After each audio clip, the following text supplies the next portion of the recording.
അങ്ങനെ ഓരോ ദിവസം കഴിയുന്തോറും നവ്യയ്ക്ക് നയനയോടും അതുപോലെ ദേവയാനോടും ആദർശനോടൊക്കെയുള്ള ദേഷ്യം കൂടിക്കൂടി വരാണ്.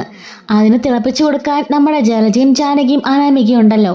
എന്നാൽ അനാമിക തൻ്റെ കൊച്ചിനോട് സ്നേഹത്തോടെ പെരുമാറുന്നതൊക്കെ കാണുമ്പം അനാമികയോട് ചെറിയ സ്നേഹമൊക്കെ നവ്യയ്ക്ക് തോന്നി തുടങ്ങാണ്. തൻ്റെ വയറ്റിലുള്ള കുഞ്ഞിനെ നശിപ്പിക്കാൻ പോലും കാരണക്കാരിയായിരുന്നവളാണ് ഈ അനാമിക എന്ന് ഇപ്പം നവ്യ ചിന്തിക്കുന്ന കൂടിയില്ല കേട്ടോ. അന്ന് അതുപോലൊരു കാര്യം കാണിച്ചത് തന്നെ ഇവൾ അറിഞ്ഞിരുന്നല്ലോ. അതുപോലും ഇപ്പം അവൾ വകവെക്കുന്നില്ല. തൻ്റെ കുഞ്ഞിനെ സ്നേഹിക്കുന്നത് കണ്ട് അവൾ മതിമറന്ന് നിൽക്കുകയാണ്. ആ ഒരു കാര്യത്തിൽ നമ്മുടെ നയനയുടെ ഭാഗത്തും നല്ല രീതിയിൽ മിസ്റ്റേക്ക് ഉണ്ട് കേട്ടോ. ചന്തുമോളെ ഒരുപാട് കൊഞ്ചിക്കുകയും ലാളിക്കുകയും ഒക്കെ ചെയ്തിരുന്നുണ്ടായിരുന്നല്ലോ. എന്നാൽ ആ സമയത്ത് നമ്മുടെ അനന്തമോനെ ഒന്ന് എടുക്കാൻ പോലും നയനെ കൂട്ടാക്കിയിരുന്നില്ല. അത് മാത്രമല്ല, നവ്യ ഹോസ്പിറ്റൽ ഡെലിവറി കിടന്ന സമയത്തും അതുപോലെ തന്നെ വീട്ടിൽ അവളെ പ്രസവിച്ച് കിടന്ന ആ ഒരു ടൈമിൽ പോലും എന്നെ ചന്തുമോളെ കാണണം, ചന്തുമോളെ തിരക്കൂന്നും പറഞ്ഞുകൊണ്ട് നയന ധൃതി വെച്ച് അവിടെ നേരെ അനന്തപുരിയിലേക്ക് പോവായിരുന്നല്ലോ. എന്നാൽ ഒരു ദിവസം തന്നെ ചേച്ചി തിരികെ നിൽക്കാനോ ഹോസ്പിറ്റലിൽ നിന്ന് കൂട്ടു നിൽക്കാനോ പോലും നയനെ കൂട്ടാക്കിയില്ല. അതുകൊണ്ട് തന്നെ നവ്യയുടെ മനസ്സിൽ ആ ഒരു കാര്യം ഇങ്ങനെ കിടക്കുന്നുണ്ട് കേട്ടോ. തൻ്റെ അനിയത്തിക്ക് തൻ്റെ മോനേക്കാളും സ്നേഹം ചന്തുമോളോടാണെന്നൊരു തോന്നലാണ് കേട്ടോ നമ്മുടെ നവ്യക്ക്. ചന്ദമോളും അബിയുടെ കുഞ്ഞാണെന്നുള്ള കാര്യം നവ്യ അറിയുന്നില്ലല്ലോ. അങ്ങനെ നയനയോട് ഭയങ്കര കലിപ്പിലാണ് നവ്യ. നവ്യ മുറിയില് കുഞ്ഞിനെ ഉറക്കി കിടത്തിയിരിക്കായിരിക്കും. ഈ സമയത്ത് കുഞ്ഞ് കറന്ന് സൗണ്ട് കേട്ടുകൊണ്ട് അങ്ങോട്ടേക്ക് അനാമിക വരുന്നുണ്ട്. അങ്ങനെ വന്ന് ആ കരയുന്ന കുഞ്ഞിനെ കോരെടുക്കാട്ടോ അനാമിക. എന്തായാലും നവ്യ ഈ ഒരു സംഭവം, അതായത് കുഞ്ഞു കരയുമ്പോൾ അങ്ങോട്ടേക്ക് വരുമെന്നുള്ള കാര്യം നമ്മുടെ അനാമികയ്ക്ക് അറിയാലോ. അത് തന്നെയാണ് അവളുടെ ഒരു ഇതും. അങ്ങനെ നമ്മുടെ നവ്യ വരുന്ന സമയത്ത് കുഞ്ഞിനെ താൻ എടുക്കുകയും താലോലിക്കുകയൊക്കെ ചെയ്തത് അവൾ കാണുകയാണെങ്കിൽ ഇവക്ക് അതൊരു മുതൽക്കൂട്ടാണല്ലോ. അതുകൊണ്ട് തന്നെ കുഞ്ഞിനെ എടുത്ത് കൊഞ്ചിച്ചുകൊണ്ടിരിക്കുകയാണ്. ഈ സമയത്ത് അങ്ങോട്ടേക്ക് കയറിയിരുന്ന നയനയാണ്. നയന വന്നിട്ട് ചോദിക്കാണ്, ഡി നീ എന്തിനാ എന്റെ ചേച്ചിയുടെ കുഞ്ഞിനെ എടുക്കുന്നേ എന്ന് ചോദിക്കുമ്പോഴേക്കും അനാമിക പറയുന്നുണ്ട്, കുഞ്ഞു ഉണർന്ന് കരച്ചിലായിരുന്നു, അതുകൊണ്ട് ഞാൻ എടുത്താ. നീ എന്തായാലും എന്റെ ചേച്ചിയുടെ കുഞ്ഞിനെ എടുക്കണ്ട. നിന്റെ സ്വഭാവം ശരിയല്ല. വയറ്റിൽ വെച്ച് തന്നെ എന്റെ ചേച്ചിയുടെ കുഞ്ഞിനെ കൊല്ലാൻ നോക്കിയോളാം നീ. അതൊക്കെ എന്തായാലും ഇപ്പൊ ഇവിടെ എല്ലാവർക്കും അറിയാം. അന്ന് വിഷം കൊടുത്ത് എന്റെ ചേച്ചിയെ കൊല്ലാൻ നോക്കിയത് നീയല്ലേ കുഞ്ഞാവേനെ. എന്നിട്ടിപ്പോ സ്നേഹം കാണിക്കാൻ വന്നിരിക്കുന്നോ എന്ന് ചോദിച്ച് ദേഷ്യപ്പെടുന്നുണ്ട്. അപ്പോഴേക്കും അങ്ങോട്ടേക്ക് നവ്യ കയറുകയാണ്. എന്താണ് പ്രശ്നം ചോദിക്കുന്നുണ്ട്. അനാമിക പറയാണ്, എന്റെ ചേച്ചി ഇവളെ കണ്ടോ, കുഞ്ഞ് ഉറക്കത്തിന് എഴുന്നേറ്റ് കരയാണെന്ന് പറഞ്ഞ് എടുക്കാൻ വന്നിരിക്കുന്നു ഇവളെ വിശ്വസിക്കരുത്. ഇവളന്ന് ചേച്ചിയുടെ കുഞ്ഞിനെ കൊല്ലാൻ നോക്കിയോളാം. നമ്മുടെ അനന്തമോനെ എന്ത് ചെയ്യാനും ഇവള് മടിക്കില്ല എന്ന് പറയുന്നുണ്ട്. അപ്പോഴേക്കും നവ്യ വന്ന് നയന്റെ കയ്യിൽ നിന്നും കുഞ്ഞിനെ മേടിച്ചിട്ട് അനാമികയുടെ കയ്യിൽ കൊടുക്കുന്നുണ്ട്. ചേച്ചി എന്തായി കാണിക്കുന്നതെന്ന് നിനക്ക് മനസ്സിലായില്ലേ? നീ എന്റെ കുഞ്ഞിനെ എടുക്കണ്ട. ചേച്ചി എന്തായി പറയുന്നേ? അതേടി, നിന്നേക്കാൾ സ്നേഹം എന്തായാലും എന്റെ കുഞ്ഞിനോട് ഇവക്കുണ്ട് ഈ അനാമിയയ്ക്ക്. പലതവണ ഞാനത് കണ്ടതാ. ഞാൻ പ്രസവിച്ചു കിടന്ന സമയം തൊട്ടേ ഞാൻ ശ്രദ്ധിക്കുന്നതാ. ഹോസ്പിറ്റലായിരുന്നപ്പോഴും ഞാൻ വീട്ടിലായിരുന്നപ്പോഴൊന്നും ചന്തമോളെ വിഷമിക്കുന്നു പറഞ്ഞ് അവിടെ ഓടിപ്പിടിച്ച് വരായിരുന്നല്ലോ. എന്നാൽ ഒരു ദിവസമെങ്കിലും എന്റെ അരികിലും നിന്നോ? എന്റെ കുഞ്ഞിനെ നീ ഇന്നേ വരെ ഒന്ന് കുളിപ്പിച്ചിട്ടെങ്കിലും ഉണ്ടോ? നീ ഓർത്തു നോക്കിക്കേ, നിന്റെ സ്വന്തം ചേച്ചിയെ നമ്മുടെ തറവാട്ടിൽ നമ്മുടെ കുടുംബത്ത് ആദ്യമായിട്ട് ഉണ്ടാകുന്ന കുട്ടിയാ. എന്നിട്ടെങ്കിലും നിനക്ക് കുറച്ചെങ്കിലും സ്നേഹം എന്റെ കുഞ്ഞിനോട് തോന്നിയോ? ഇല്ലല്ലോ. അപ്പോഴും നിനക്ക് സ്നേഹം ഇവളോടല്ലേ? അത് തന്നെ മതി. ആ ചന്തമോളെ തന്നെ സ്നേഹിച്ചാ മതി. എന്റെ കുഞ്ഞിന് എന്തായാലും ഇപ്പൊ ഇവള് കുറുക്കു കൊടുക്കുകയും നോക്കുകയും സ്നേഹിക്കുകയും ഒക്കെ ചെയ്യുന്നുണ്ട്. അതുകൊണ്ട് എനിക്ക് മനസ്സിലായി ഇവളുടെ കയ്യിലല്ല, ഇപ്പം അന്റെ കയ്യില കുറ്റം മൊത്തം. ശരിയാ, ഇവൾക്ക് കാശില്ല. അത് മറച്ചു വെക്കാൻ ഇവള് പല കളത്തരം കാണിച്ചു, അല്ലാതെ വേറെ തെറ്റൊന്നും ഇവള് ചെയ്തില്ലല്ലോ. അപ്പോഴേക്കും നയനെ പറയാണ്, ചേച്ചി എന്തൊക്കെ ചേച്ചി പറഞ്ഞത്? അനാമികയെ പോലാണോ ഞാന്? എന്താടി രണ്ടുപേർക്ക് തമ്മിൽ എന്താ ഇത്ര വ്യത്യാസമുള്ളത്? ഒരു വ്യത്യാസവും ഇല്ല, എല്ലാം അങ്ങോട്ടും ഇങ്ങോട്ടൊക്കെ ഈക്വൽ തന്നെയാ. എനിക്കെന്നാലും അവൾ അനാമിക എന്റെ കുഞ്ഞിനെടുക്കുന്നുണ്ട്, യാതൊരു കുഴപ്പമില്ല. ശരി, ഇത്രയും ദിവസമായല്ലോ നീ ആ ചന്തുമോളെയും കൊണ്ട് സ്കൂളിൽ പോകാറുണ്ട്. ബാഗും പുസ്തകവും ഡ്രസ്സും എല്ലാം വാങ്ങിച്ചു കൊടുത്തു. അവളെയും കൊണ്ട് അവളുടെ അമ്മയുടെ വീട്ടിൽ പോയി. നീ എവിടെയൊക്കെ പോയി? ഒറ്റ കാര്യം ചോദിക്കട്ടെ, എന്റെ ഈ കുഞ്ഞിന് നീ ഒരു കുറുക്കെങ്കിലും വാരി കൊടുത്തിട്ടുണ്ടോ? പോട്ടെ, കഴിഞ്ഞ തവണ തന്നെ എന്തുമാത്രം ഡ്രസ്സാ നീ ആ ചന്തുമോക്ക് വാങ്ങിക്കൊണ്ട് വന്നത്? അതിലൊരു ഡ്രസ്സ് എന്റെ കുഞ്ഞിനെ കൊണ്ടുവന്നോ? അപ്പൊ നീ എന്താ അവന് ഡ്രസ്സ് ഉണ്ടല്ലോ, ഇടാനുണ്ടല്ലോ എന്നൊക്കെ പറഞ്ഞു കളിപ്പാട്ടം കൊണ്ടുവന്നു. അപ്പോഴോ എന്റെ കുഞ്ഞ് കളിക്കാറായില്ലെന്ന് പറഞ്ഞ് അത് നീ ചന്തുമോക്ക് കൊടുത്തു അല്ലേ? കളിക്കാറായോ ഇല്ലയോ എന്നുള്ളതല്ല പ്രാധാന്യം. ഒരു വീട്ടില് 2 അല്ല 10 കുട്ടികളുണ്ടെങ്കിലും 10 പേർക്കും ഒരുപോലെ വാങ്ങിക്കൊടുക്കണമെന്നാ അത് നിനക്കറിയില്ലേ എന്ന് ചോദിക്കാൻ കേട്ടോ. അങ്ങനെ നയനയാണെങ്കിൽ അവിടെ നിന്ന് കരയുന്നുണ്ട്. നവ്യ പറയാണ്, ദേ നയന, എല്ലാം കാണിച്ചിട്ട് നിന്റെ ഈ പൂങ്കണ്ണീരൊന്നും എനിക്ക് കാണണ്ട. മര്യാദക്ക് നീ ഇവിടുന്ന് പോയിക്കോ, അതായിരിക്കും നല്ലത്. അനാമികെ, കുഞ്ഞിനെ ഇങ്ങോട്ട് താ. കുഞ്ഞിന് പാലുടിക്കാനായിരിക്കും കരഞ്ഞത്, ഞാൻ പാലുടുക്കട്ടെ എന്ന് പറയാണ്. ശരി നവ്യേച്ചി എന്ന് പറഞ്ഞിട്ട് അവൾ പുറത്തേക്ക് പോകുന്നുണ്ട്. നയന പുറത്തു നിന്ന് സങ്കടപ്പെടുമായിരിക്കും. ഇത് കാണുമ്പോഴേക്കും അനാമിക പറയുന്നുണ്ട്, നിങ്ങളുടെ അമ്മായിമ്മയുടെ വേലത്തരങ്ങളൊന്നും ഇപ്പൊ ഏക്കുന്നില്ലെന്ന് മനസ്സിലായല്ലോ അല്ലേ എന്ന് പറയാണ്. നയന പറയുന്നുണ്ട്, നീ അത്രയ്ക്കും കൂടുതൽ തുള്ളാനും നിൽക്കണ്ട. നിന്റെ സ്വഭാവം എന്താണെന്നേ എന്റെ ചേച്ചി മനസ്സിലാക്കിയിട്ടില്ല, അത് വഴിയെ മനസ്സിലാക്കിക്കോളും എന്ന് പറയാണ്. ആയിക്കോട്ടെ എന്ന് പറഞ്ഞ് ഇവള് ചിരിച്ചുകൊണ്ട് അവിടെ നിന്ന് പോവാണ് കേട്ടോ. നമ്മുടെ നയനെ അങ്ങനെ കരഞ്ഞുകൊണ്ട് ആദർശിനരികിലേക്ക് പോവായിരിക്കും. ആദർശ് ചോദിക്കാണ്, എന്താ നേര, എന്തു പറ്റി? ആരെങ്കിലും എന്തെങ്കിലും പറഞ്ഞോ? ബോൾഡായിട്ട് നീ ഇപ്പൊ തിരിച്ചു പറയുന്നുണ്ടല്ലോ, പിന്നെ ഇപ്പൊ എന്ത് പറ്റി? അല്ല, പറഞ്ഞത് എന്റെ ചേച്ചിയാ. നവ്യയോ? എന്താ അവള് പറഞ്ഞേ? അല്ല, കുഞ്ഞ് കരയായിരുന്നു. ഈ സമയത്ത് കുഞ്ഞിനെ പോയി അനാമിക എടുത്തു. അവളുടെ നിന്നും ഞാൻ കുഞ്ഞിനെ പിടിച്ചു മേടിച്ചു. പണ്ടത്തെ ഒരു അപകടം എനിക്ക് ഓർമ്മയുണ്ടല്ലോ, അതുകൊണ്ട്.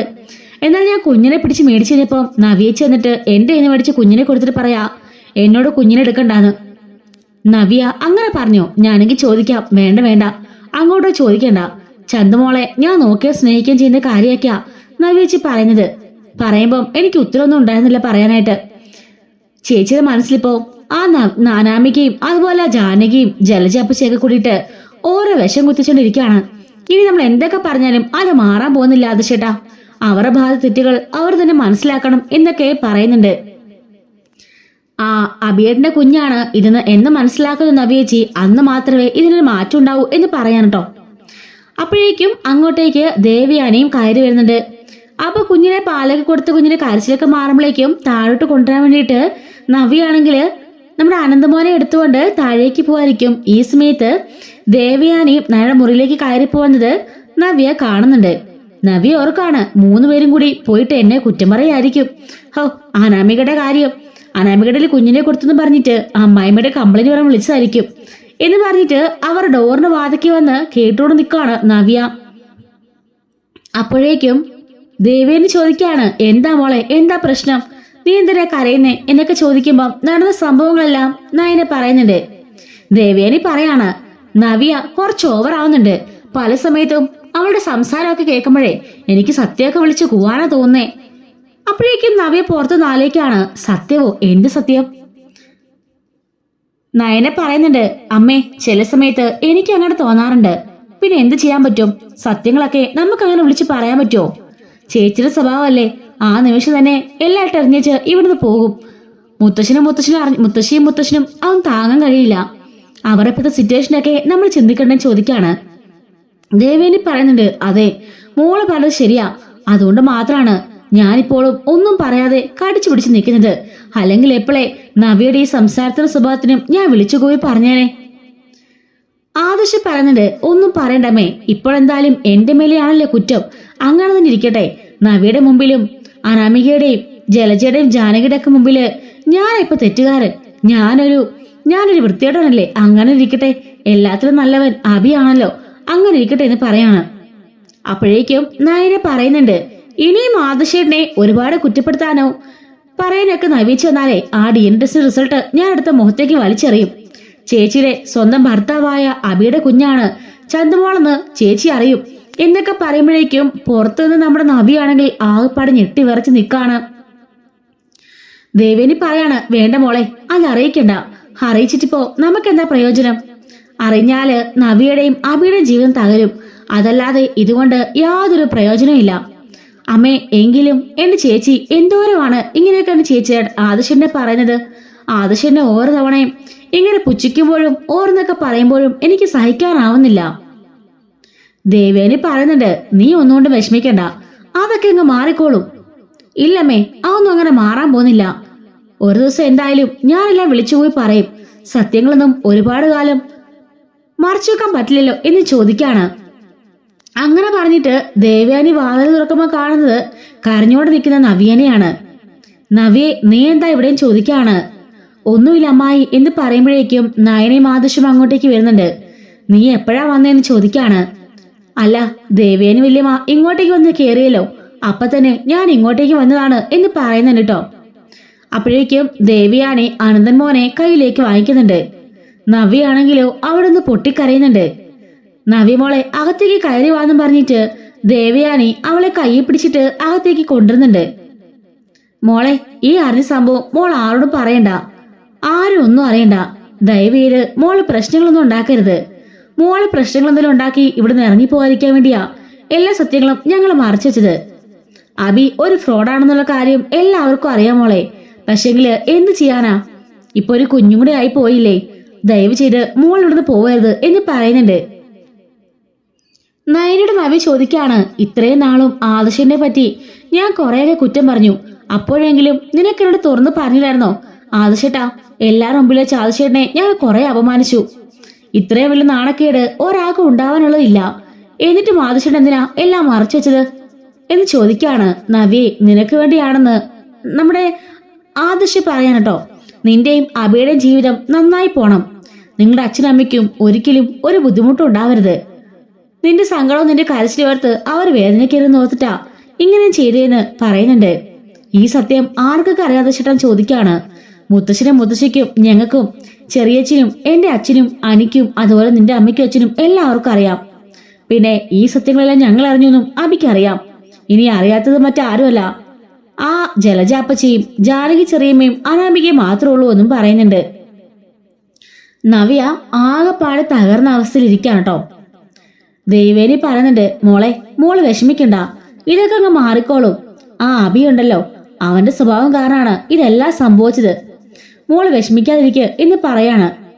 ഇത്രയും വലിയ ചതിയിലാണ് അവനെന്ന് നിനക്ക് നേരത്തോടെ പറഞ്ഞില്ലായിരുന്നെന്ന് ചോദിക്കാണ്. എങ്ങനെ പറയാനാ, നിന്റെ ഈ സ്വഭാവം ഇങ്ങനല്ലേ, എടുത്തിയാടി എന്തെങ്കിലുമൊക്കെ തീരുമാനിക്കും. അതുകൊണ്ടാ ഒന്നും പറയാതിരുന്നെന്ന് പറയുന്നുണ്ട്. നവ്യ പറയാണ്, എങ്കിലും അവന്റെ ചോരയില് ഒരു കുഞ്ഞുണ്ടെന്ന് ഓർക്കുമ്പോ എനിക്ക് സഹിക്കാനാവുന്നില്ല. ദേവേനി പറയാണ്, മോളെ ശരിക്കും അന്ന് സംഭവിച്ചതെന്ന് പറഞ്ഞിട്ട് ആദർശ് അന്നത്തെ സംഭവങ്ങൾ മുഴുവനും വിവരിച്ച് കേൾപ്പിക്കുകയാണ്. അനാമിക മുത്തശ്ശനെ ഫോൺ ചെയ്തതും ആ സമയത്ത് അവളെ ഗുണ്ടകൾ അറ്റാക്ക് ചെയ്തതും ഹോസ്പിറ്റലായതും അവിടുന്ന് മരിച്ചു എന്ന് പറഞ്ഞ് കൊണ്ടുവന്നതും അടക്കാൻ പോയ സമയത്ത് ജീവനുണ്ടെന്ന് പറഞ്ഞതും അതുപോലെ തന്നെ അവരുടെ വീട്ടിൽ വെച്ച് അബിയുടെ ഗുണ്ടകള് നമ്മുടെ ആദർശിനെ ഉപദ്രവിച്ചതും അതുപോലെ ഇവന്റെ കുട്ടിയാണെന്നൊക്കെ പറഞ്ഞ് കൊണ്ടുവന്നതും അതിനുശേഷം DNA റിസൾട്ട് എടുത്ത് അബിയുടെ കുട്ടിയാണെന്ന് തിരിച്ചറിഞ്ഞതും അതുപോലെ തന്നെ അബിനെ ഇവർ അടിച്ച കാര്യങ്ങൾ സഹിതം എല്ലാ കാര്യങ്ങളും നവ്യയോട് പറയാണ്. ഇതെല്ലാം കേട്ട് വല്ലാത്തൊരു മാനസികാവസ്ഥയിലായിരിക്കാട്ടോ നമ്മുടെ നവ്യ. ആദർശ് പറയാണ്, തന്റെ മനസ്സിന് വല്ലാണ്ട് ബുദ്ധിമുട്ടുണ്ടാക്കുന്നൊക്കെ ഞങ്ങൾക്ക് അറിയായിരുന്നു, അതുകൊണ്ടാ ഒന്നും പറയാതിരുന്നെന്ന് പറയുമ്പം നവ്യ പറയുന്നുണ്ട്, ആദർശേട്ടാ എന്നായാലും സത്യം അറിയണ്ടേ, ഇതുപോലൊരു ദുഷ്ടനൂടെയല്ലേ ഞാൻ കിടന്നുറങ്ങുന്നത്. പാതിരാത്രി എന്റെ മോനെയും കൂടെ അവൻ കൊന്നില്ലെങ്കിൽ, കൊന്നാലോ എന്തു ചെയ്യും, അങ്ങനെ കൊന്നില്ലെങ്കിൽ അത്ഭുതമുള്ളൂ എന്നും നവ്യ പറയാണ്. സാറില്ല നവ്യേച്ചി, അതെല്ലാം അങ്ങ് വിട്ടുകളാ, ഇനി അതിനെപ്പറ്റിയൊന്നും പറഞ്ഞിട്ട് കാര്യമില്ല. നിനക്കങ്ങനെയൊക്കെ പറയാം, നിന്റെ ഭർത്താവിനെ നീ ഇത്രയും കാലം അടക്കി പിടിച്ചത് അയാൾ തെറ്റൊന്നും ചെയ്തിട്ടില്ലെന്ന് മനസ്സിലാക്കിയത് കൊണ്ടല്ലേ, അല്ലാതെ അറിഞ്ഞതുകൊണ്ടൊന്നും അല്ലല്ലോ. ഇപ്പോ എന്റെ ഭർത്താവ് തെറ്റിയതെന്ന് എനിക്ക് നന്നായി അറിയാം. പിന്നെ ഞാൻ അവനെ എങ്ങനെ അടക്കി പിടിക്കും, എങ്ങനെ സ്നേഹിക്കുമെന്ന് നവി ചോദിക്കാണ്. ദേവേനി പറയുന്നുണ്ട്, മോളെ അനന്തൻ മോന് വേണ്ടിയിട്ട് മുത്തശ്ശനും മുത്തശ്ശിക്കും വേണ്ടിയിട്ട് മോളെല്ലാം ക്ഷമിക്കണമെന്ന് പറയുന്നുണ്ട്. അപ്പോഴേക്കും നമ്മുടെ നവി പറയാണ്, അമ്മായി വിവാഹത്തിന് മുമ്പ് ശേഷവും ഒരുപാട് ഞാൻ ക്ഷമിച്ചിട്ടുണ്ട്. ഒരുപാട് പെൺകുട്ടികളായിട്ട് ഇവന് ബന്ധമുണ്ടെന്നും എനിക്കറിയാം. എന്നിട്ടും എല്ലാം ക്ഷമിച്ച് സഹിച്ചും കടിച്ചു പിടിച്ച ജീവിക്കായിരുന്നു എന്നൊക്കെ പറയാൻ കേട്ടോ. അപ്പൊ ഇതിന്റെ വീഡിയോ ലെങ്തായി പോയതുകൊണ്ട് ഇതിന്റെ ബാക്കി സ്റ്റോറി സെക്കൻഡ് പാർട്ടായിട്ട് അപ്ലോഡ് ചെയ്യാട്ടോ. മിസ്സാവാതിരിക്കാൻ ചാനൽ സബ്സ്ക്രൈബ് സപ്പോർട്ട് ചെയ്യണേ. Thanks for watching.